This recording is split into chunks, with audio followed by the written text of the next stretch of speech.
Oras, Bapak Ibu, jemaat yang dikasihi Tuhan Yesus Kristus, kita akan mendengarkan firman Tuhan. Terlebih dahulu kita siapkan hati kita berdoa. Kasih karunia dan damai sejahtera dari Allah Bapa kita dan dari anaknya Tuhan Yesus Kristus kiranya menyertai kamu. Amin. Firman Tuhan untuk kita hari ini, hari Senin, tanggal 22 November 2021, yaitu yang tertulis dari kitab Ibrani pasal yang ke-13 ayat yang ke-9a. Janganlah kamu disesatkan oleh berbagai-bagai ajaran asing. Janganlah kamu disesatkan oleh berbagai-bagai ajaran asing.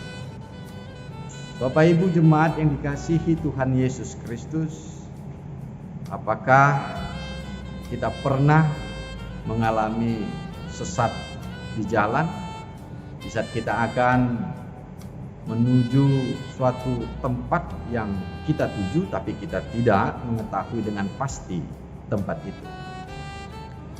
Selama kita mengalami sesat di jalan, kita tidak akan bisa untuk mencapai tujuan kita itu.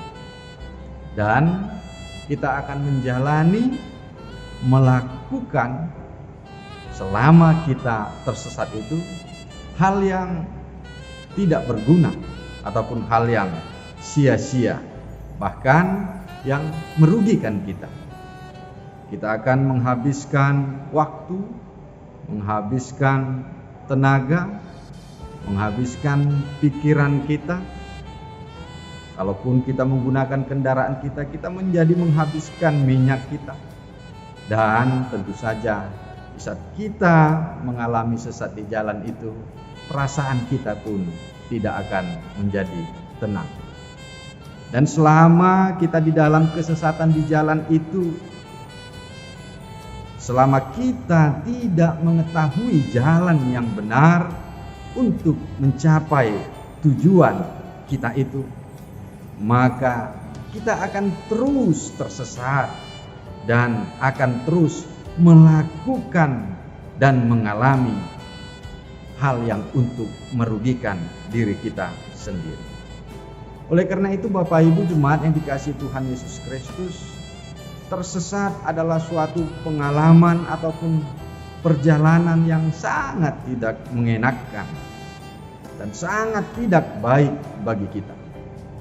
Seperti itulah kehidupan keberimanan kita yang diingatkan di dalam firman Tuhan kita ini, supaya kita jangan sampai tersesat.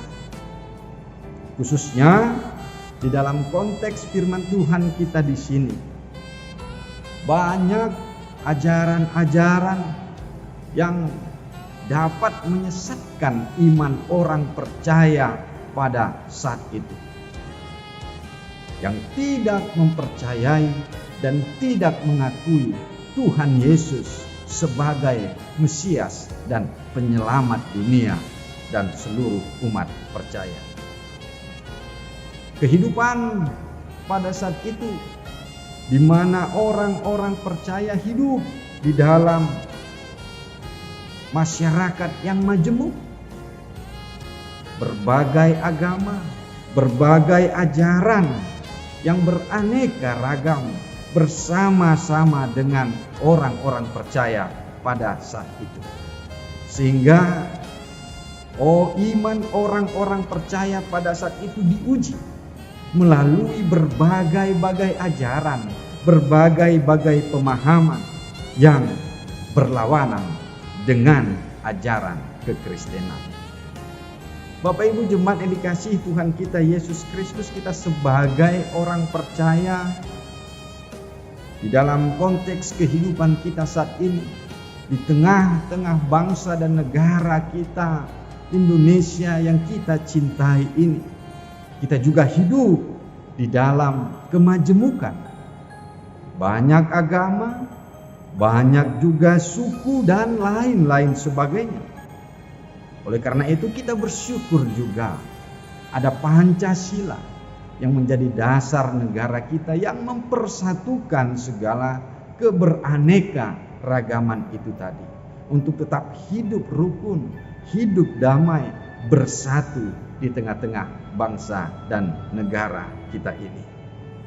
Oleh karena itu, kita sebagai umat Tuhan dan sebagai warga negara di tengah-tengah bangsa kita ini, dan memang kita sebaiknya untuk menghormati orang lain, menghormati agama lain, tapi kita juga harus ingat, kita juga harus setia dan cinta kepada agama kita, kepada Tuhan kita Yesus Kristus, yang kita harus tetap pegang dan imani Tuhan Yesuslah sebagai Mesias dan penyelamat kita.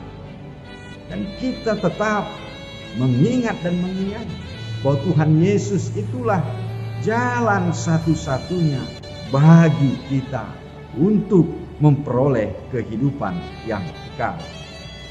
Ajaran yang bisa menyesatkan di era saat ini, era perkembangan zaman pada saat ini.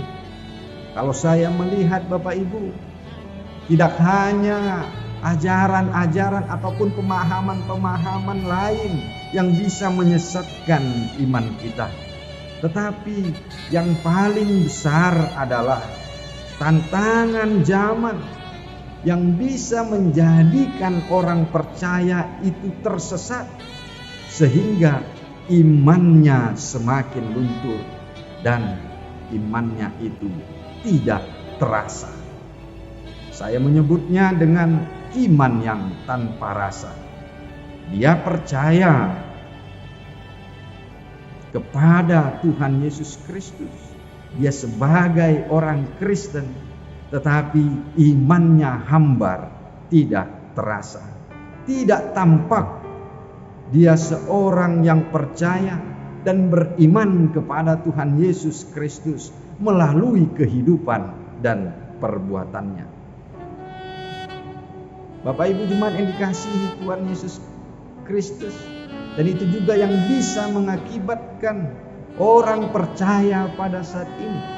Dia percaya kepada Kristus tapi berbuat yang tidak disukai, bahkan dibenci oleh Tuhan. Apakah perbuatan-perbuatan itu yang bisa kita lihat di dalam kehidupan pada saat ini? Yang pertama, yang paling menonjol yang bisa kita lihat adalah cinta akan uang. Walaupun semenjak zaman Alkitab sudah diingatkan bahwa cinta akan uang itu adalah akar dari segala kejahatan, tetapi di era perkembangan zaman pada saat ini, walaupun semakin maju, tetapi masih tetap banyak orang-orang percaya, tetapi dia juga cinta akan uang.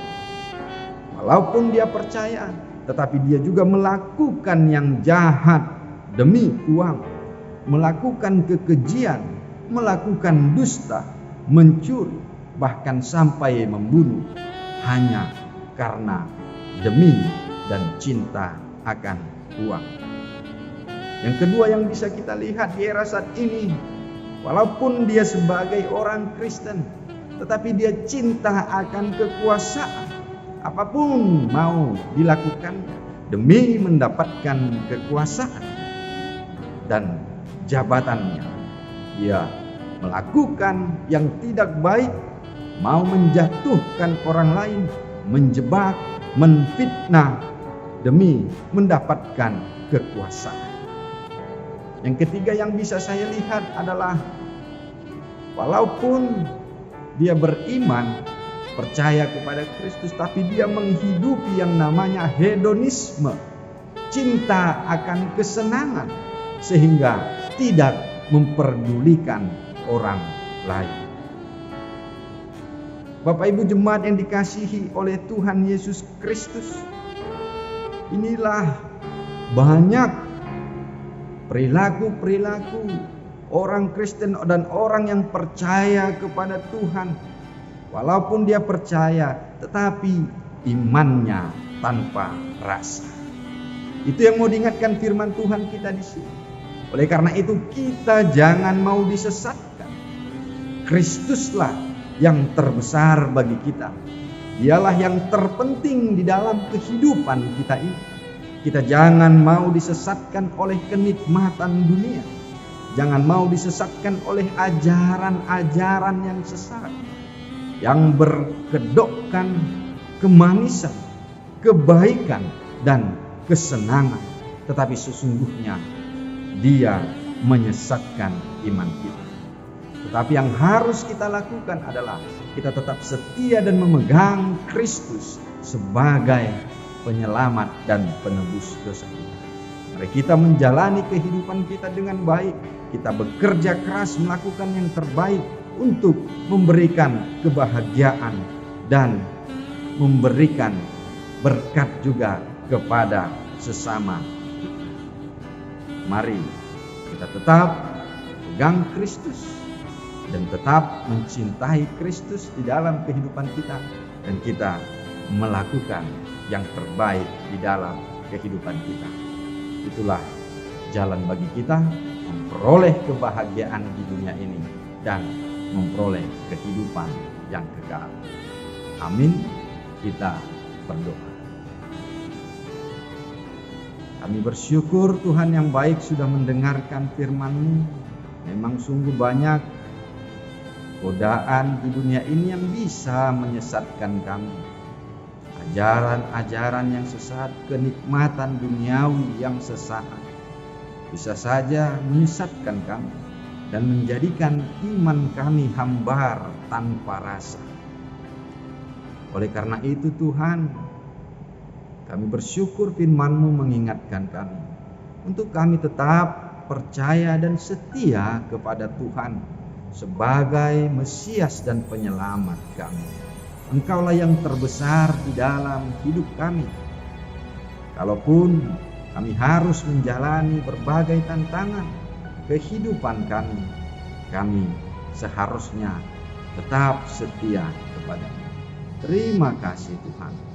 Berkatilah kehidupan kami hari ini. Berkati apa yang kami kerjakan. Sembuhkan yang sakit. Tolong setiap orang yang di dalam pergumulan kehidupannya. Ampuni dosa kami Tuhan. Terimalah doa kami ini. Di dalam nama Tuhan Yesus Kristus kami berdoa dan bersyukur. Amin.